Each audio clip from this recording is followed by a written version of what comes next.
The most important ritual you can put in place is your morning ritual. Because if you get up in the morning and do things that get you feeling great to make the most out of the day ahead, you'll be way more productive that day.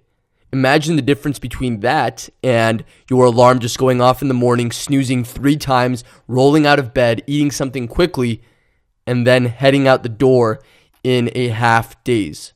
When you have a morning ritual, you get fired up and in the right mindset to go after what you want to get done that day. For this reason alone, it's a must. The time you invest by doing this first instead of jumping straight to work will pay you huge returns in productivity. But there's an even more important reason to do this. You see, Hal Elrod, who wrote the book, The Miracle Morning, which is all about setting up a morning ritual, said that we think to achieve more, we need to do more. But in reality, to achieve more, we need to become more. When you become more, you achieve more by doing less. So the even more important benefit of your morning ritual is personal development. You're investing that time not just for the day, but for your life.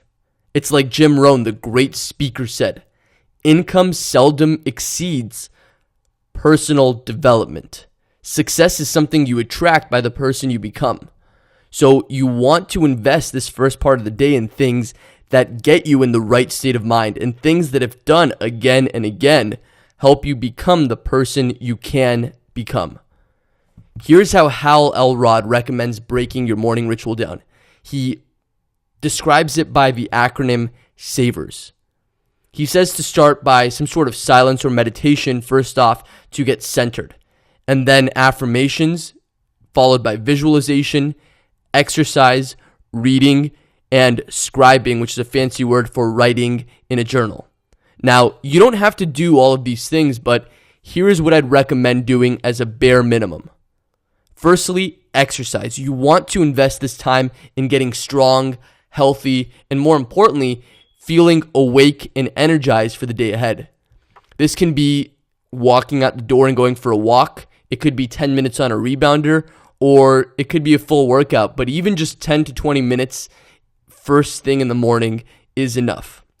Next is reading your purpose out loud with enthusiasm. You've written down your purpose and now you want to remind yourself, and not only remind yourself, but get excited about going after your vision and your purpose that day.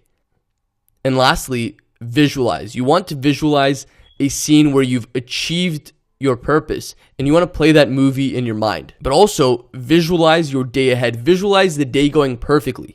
Visualize how you're going to be productive. Visualize how you're going to go about getting everything done and how you're going to avoid distractions. Roy Williams, who wrote the book The Wizard of Ad, said that the first step to doing something is seeing it in your mind. And whatever you want to get done for the day, see yourself doing it as part of your ritual. Now, also ask yourself, is there anything else that you want to add that will help you toward being the person you want to become? I do recommend starting as simple as possible, but if there is something else you want to add it in there as well. And then most importantly, write it down and start tomorrow morning.